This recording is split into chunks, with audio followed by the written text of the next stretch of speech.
৩,২২১ বর্গ কিলোমিটার আয়তনের পটুয়াখালী জেলা আধুনিক শহরে পরিণত হয়েছে। আসন্ন ঈদকে কেন্দ্র করে ক্রেতাদের কেনাকাটায় জমে উঠেছে সকল প্রসাধনী বাজার।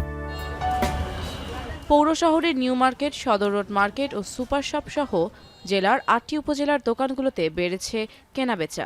বিদেশি পণ্যের তুলনায় এবারে দেশি পণ্যের চাহিদা বেশি। ছোটবেলা থেকে যখন ব্যবহার করছি, ছোটবেলা থেকে মমতাজের জিনিসগুলো ব্যবহার করি। দেশীয় পণ্য দুই হচ্ছে গুণগুণ ভালো। আমার পরিচিত যারা আছে তারা সবাই এটাকে সাজেস্ট করছে যে মমতাজের প্রোডাক্টটা ভালো। ব্যবসায়ীরা বলছেন, ঈদকে কেন্দ্র করে মেহেদি, লিপস্টিক, ফেস ওয়াশ সহ সব ধরনের প্রসাধনী সাশ্রয়ী দাম ও মান ভালো থাকায় বাড়ছে বিক্রি। কিন্তু সব প্রোডাক্টই বেসিক্যালি খুব ভালো। তার ভিতরে আপনার ফেস ওয়াশ, মেহেদি, তারপরে স্ক্রাব। মমতাজের প্রোডাক্ট দেশি হিসেবে খুব ভালো চলে। সবাই মোটামুটি অনেক আস্থা নিয়েই প্রোডাক্টটা ক্রয় করে। দেশীয় প্রসাধন সামগ্রীর গুণগত মান ধরে রাখলে এর চাহিদা আরও বৃদ্ধি পাবে বলে জানান সংশ্লিষ্টরা। এখন পটুয়াখালী।